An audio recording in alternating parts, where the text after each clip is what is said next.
आप लोग क्या अब उनकी बात पर संतुष्ट हैं जो राहुल जी सवाल बार बार पूछ रहे थे कि ट्रंप को एक बार कह दे झूठा? अब तो उन्होंने साफ कह दिया कि किसी भी दुनिया के किसी भी नेता ने नहीं कहा।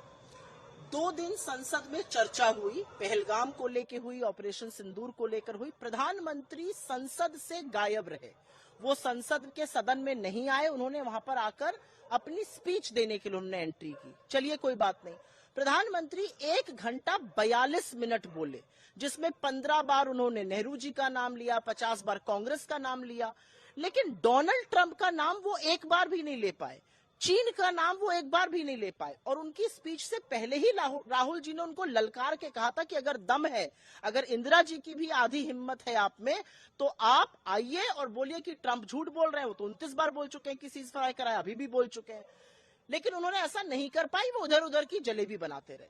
जहां तक चीन की बात है, हमारे सेना के प्रमुख, हमारे शूरवीर कह रहे हैं हम पाकिस्तान से नहीं, हम तो असल में चीन से लड़ रहे थे, पाकिस्तान तो सिर्फ फ्रंट था। उस पर भी मोदी जी कुछ नहीं कह पाए, एक बार चीन का नाम नहीं ले पाए। मोदी जी चीन से, ट्रंप से, पाकिस्तान से घबराते क्यों हैं? अरे 140 करोड़ लोगों का देश आपके साथ खड़ा, आप किस बात के लिए घबराते हैं?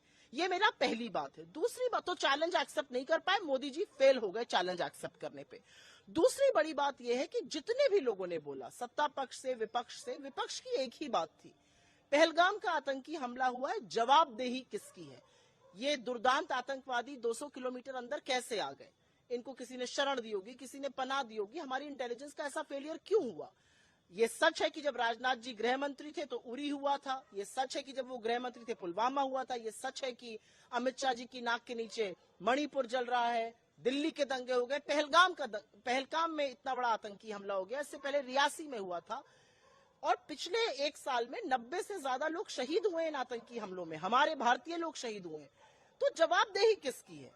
कौन रिस्पॉन्सिबल है? इंटेलिजेंस फेलियर हो गया, वो रिस्पॉन्सिबल है? सुरक्षा एजेंसीज रिस्पॉन्सिबल है? एलजी रिस्पॉन्सिबल है? या इस देश का गृह मंत्री रिस्पॉन्सिबल है? कौन रिस्पॉन्सिबल है?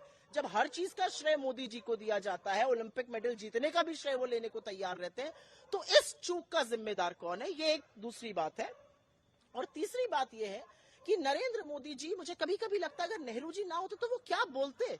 1 घंटा 42 मिनट इधर की बात, उधर की बात, फलानी बात, ढिमकानी बात। तमाम वीडियोस ऐसे आ रहे हैं जहां पर उनके अपने सांसद ऊंग रहे थे, जैसे मोदी जी कोई लोरी सुना रहे हो। एक भी नई बात नहीं कही गई, एक भी नई जानकारी नहीं दी गई, ट्रंप का नाम नहीं लिया गया, और चीन का नाम लेने से तो वैसे भी मोदी जी थर्राते हैं। ये उनकी स्पीच का